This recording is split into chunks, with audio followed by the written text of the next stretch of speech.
Welcome back, and welcome to Chi-Fi Downtime, right?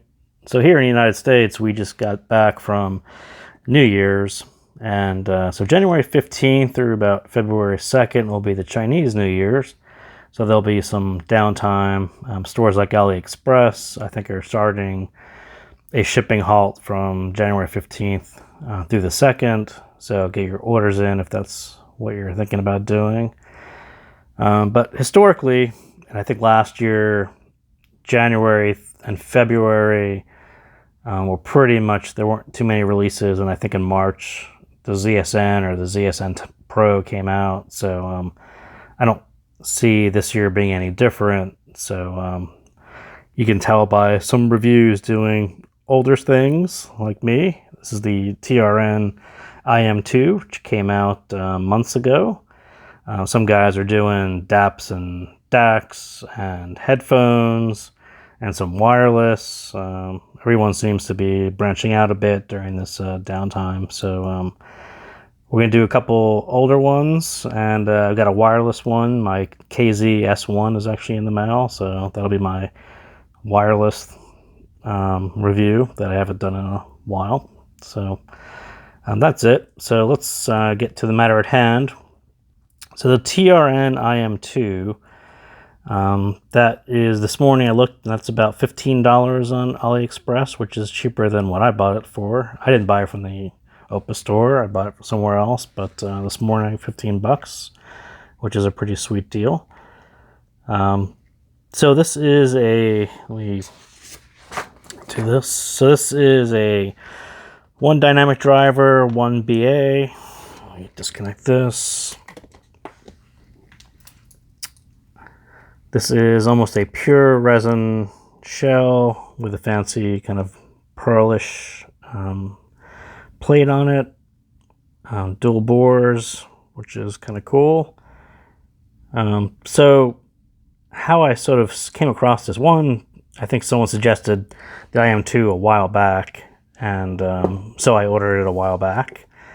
Second, over break, there were a couple people in the TRN Impressions thread on HeadFi talking about the IM2 versus the ST1. The ST1 is, I think, is actually $5 cheaper. Let's see, I think I actually have the sheet. So the ST1, which looks like this, it's about $10 instead of $15 today. And the blue comes in a silver plate as opposed to the black one that I got. And it's kind of a bargain. It was, for the past 3 months, it was about $8,152, and today it is $1,007. So that's a pretty sweet bargain if you're into that. So this is what the ST1s look like, and they are kind of reminiscent of the BA5s, which it looks like the vent is kind of more roundish here, and it's more ovalish there. Screw there, no screw there. More on that, that's just a hole. So people were kind of going back and forth as to their impressions on both of them. Some people prefer the IM2, some people prefer the ST1. So I ended up buying both of them just to see what people were talking about, because generally people like both of them, so it was worth spending. That's right now, that's about $25 for both of them. And this is a 16 core, nice HDK cable. So that's, a $9, $12 cable on $15 IMs right now, if you're keeping a score. So a couple of unique things about the TRN IM2. One, it's got these bore holes, which I think we can see before. Not super common, but happens to be on the IM2. And second, the guy who tuned it, Kopi Okaya, if you go to his YouTube channel, he has a couple of videos of him striking these against a table, like really hard. And I've never seen anyone do that. I certainly wouldn't do that with mine, but it was interesting to see him do that. I guess maybe this sort of tiny IM2 resin shell is actually a lot stronger than I ever thought it was. But if you're looking for a pair to grab and go, throw in your bag without a case or anything, these are kind of a way up there on my list because I've never seen anyone actually do that. But you know, if that's your thing, the IM2 might be your go-to pair if you don't worry too much about that. So second thing he's mentioned is these are the Inu Ash, these black ones, and he said, yeah, they may look the same, but they are not the same at all. They look like they're brothers or a rebadge or something, and they actually have the same bore hole as well. So he actually tuned both of them, and he said they are not the same at all. They sound different, so I will take his word for it since he tuned both of them. But the Ash are definitely not the same as the IM2. I've reviewed those, and I like those a lot. Not the same. So let's kind of talk about what they do sound like. So first thing I noticed kind of immediately was the bass. The bass is very kind of reminiscent of KZ. It's big. It's kind of lots of sub bass, lots of bass. Very much, I mean, almost boomy, kind of what you would expect on a KZ. More like the ZSN Pro than the V90. And so I would say that was nice, very nice. I loved it. I mean, it's immediately the first thing that you notice about these was how much bass there was. And so that was, you know, when he says it doesn't sound like the Ash, that's kind of, the Ash weren't all that bassy at all. They were kind of a faster, more precision style. These are more easygoing, laid back, lots of bass, great for pop music, dance music, that kind of stuff. You'll immediately notice it when you pop these in. And so that was awesome. I thought that was very much a change coming from you know, the BA5 may have been the last TRNs that I think I looked at, and I had the V90s, and so the BA5 was BA only and not so bassy. The V90 had was sort of a KZ bass if you turn it down a couple notches, so it's not boomy, and then speed it up so it's a little more precise. That's kind of what the V90 sounds like. These are kind of more boomy, reminiscent of a KZ bass. So if you're a KZ fan, you'll immediately recognize how much bass there is coming out of these. So the mids and the vocals kind of took a cue from the V90, and the frequency, the chart, which I don't have, is kind of V-shaped, maybe a shallow V-shaped, but definitely if you're used to forward vocals, you're used to, I mean, KZ brings them forward. Any other IM where your vocals are sort of more forward than natural, these will sound a bit recessed. They're definitely not forward. And for me, they kind of reminded me of the V90, where it was sort of a natural,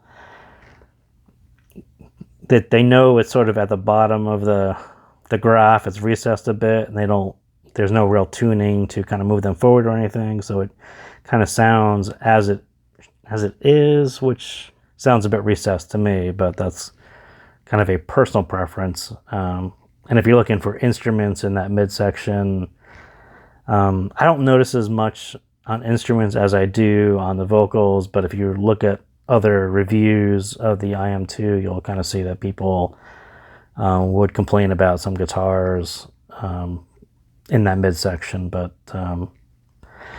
that's what they did. So the treble is more surprisingly good. For $15, I thought it was very, very good for what you actually get out of it.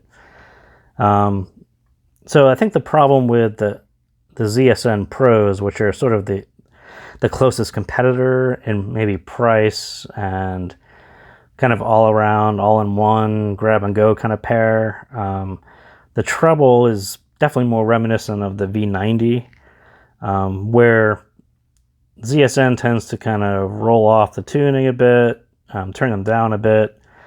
This is there's definitely more extension, and if you actually listen to it, not only is the quantity there, but the quality of it is actually surprisingly good for $15. Like usually, and we're going to get to it in a second here, but you're listening to cymbals or shakers or chimes or bells, all those things that are kind of high frequency sounds.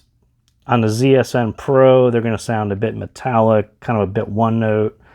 The cymbal doesn't really have any sizzle to it. It just kind of sounds like shh. And so these, I would say, it's definitely better than that.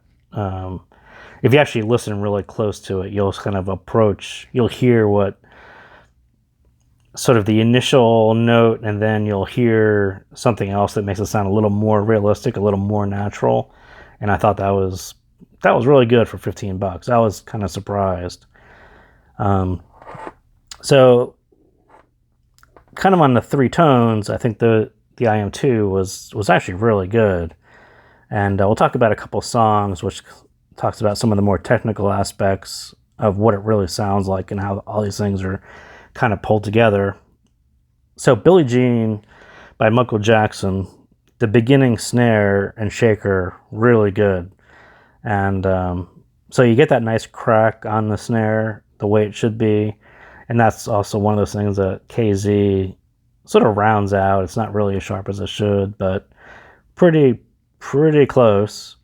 And the shaker sounds just like a shaker. So, that's about 10K on the frequency graph. It's kind of way out there. And the shaker is kind of big on that song anyway, so it's going to sound pretty good, but sounds pretty good. But what you do notice, the decay is kind of way too fast, especially on that song. So if you listen to that on your headphones or on another pair, listen to how much reverberation there is right in the beginning on the shaker and the snare. There's a lot. And on these guys, there's barely any. It's just the decay is super fast. So it kind of goes into what I would say is it's really hard to find details on the IM2. So while the tones sound really good, you're not going to get details, high resolution, whatever you want to call it, out of the IM2. And it's pretty odd, but you hear it mostly on the vocals, where your ears are used to picking up all these tiny changes in the vocals that make it sound intimate and realistic and natural. All that stuff is sort of missing from the IM2. And you wouldn't necessarily notice it unless you go back and forth with some other IEMs, but that happens to be one song where you can kind of immediately notice that you're missing a bunch of detail. And I noticed it more in the vocals, not so much. So like Dido's Hurricanes, the new acoustic version, where it's like a really intimate performance, it's just her and the guitar, her vocals sound a bit recessed, a bit distant. So you're missing almost all the details in the vocals, but in general, and it's kind of a weird thing to say, but it sounds really good. And if you're just kind of, it's an easygoing, just listen to it, sounds fine. Critical listening to it, not as good.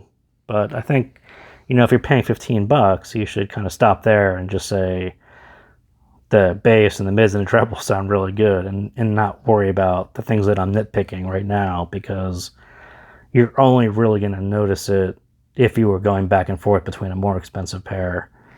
So it's kind of my message on these is they sound really good, and I'm going to nitpick them a bit, but they're really good. And I kind of understand why people on HeadFi were saying good things about them. And now that they said good things about the ST1, I'm kind of curious if maybe it's just a less bassy version of the IM2, but we'll have to see. I haven't even gotten those out of the box yet.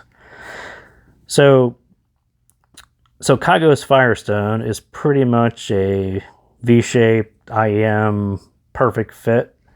Lots of bass textures and lots of high frequency keyboards, bells, chimes, snaps. All these, you get this great contrast between, the strong bass and a lot of these high frequency sounds. And if you want to hear what sounds, nearly perfect on the IM2, it's that kind of music. So that just happens to be a great example of something that sounds amazing on IM2.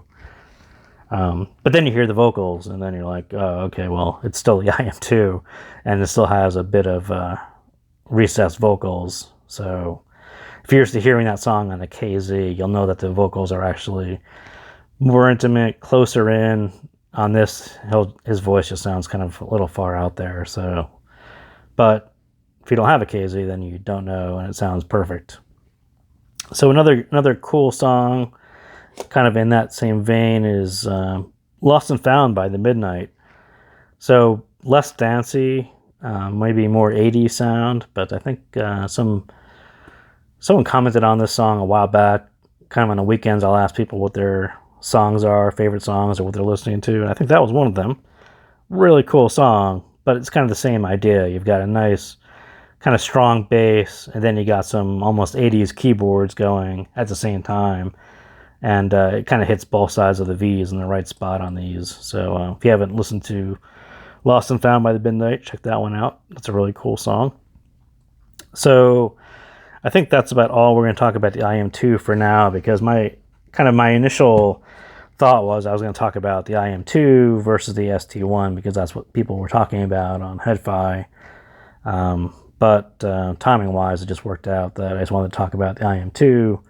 It's $15. It's probably a good time to buy it before the 15th if you're considering anything on AliExpress before they stop shipping. So by the time I get to the ST1, it'll probably be after the 15th. So, if you're thinking about either of them, I would kind of do the research on the IM2 versus the ST1, because that's what people are talking about, and I will talk about it maybe next time. So thank you for tuning in, and I will see you next time.